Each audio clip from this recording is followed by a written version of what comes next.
Kwame Kilpatrick and Bobby Ferguson sit behind bars for robbing the city. The question on everybody's mind is, where's the money? A big question there. The feds are asking that question, too. 7 Action News investigator Ross Jones is here now, and some of that money is already in the hands of the feds, right? It is tonight, Carolyn. Stephen, good evening to you both. Kilpatrick and Ferguson have given up their freedom, but tonight the feds are looking for much more. Now that the duo has been convicted under the powerful racketeering statute known as RICO, the feds have the ability to claim any assets that were purchased with ill-gotten gains.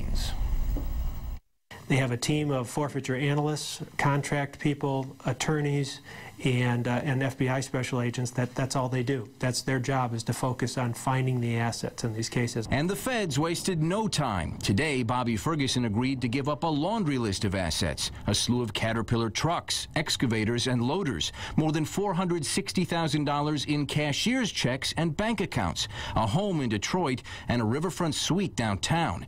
Normally, says Dan Roberts, the former special agent in charge of the FBI's Detroit office, the feds seize assets like these in drug cases. But in this case, it's from extortion, it's from bribery, and so the agents and the contract forfeiture specialists and others will be looking for those assets and try to convert them back to the United States government. For Kilpatrick, nothing has been seized or forfeited yet. Roberts says that the feds likely have a list of assets they'd like to grab from the former mayor that they've been making since their investigation began. But the problem is going to be if there's any cash left anymore. If there is, it's likely hidden away somewhere very well. What the feds can't take, though, is anything that could harm innocent bystanders, like Ferguson's or Kilpatrick's families. They won't do anything detrimental to the family. So if there's something that's going to put the family out on the street, they're likely not going to make that decision to, seize their house or take away their food, clothing, and shelter type of thing.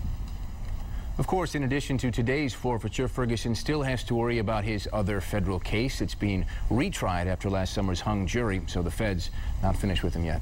So, Ross, what about Kilpatrick's assets at this point? Does he have any? Well, as you remember, he has said at the top of his lungs he has none. You can bet, though, the feds are going to do their best to double-check that. All right, Ross, thank you so much for that.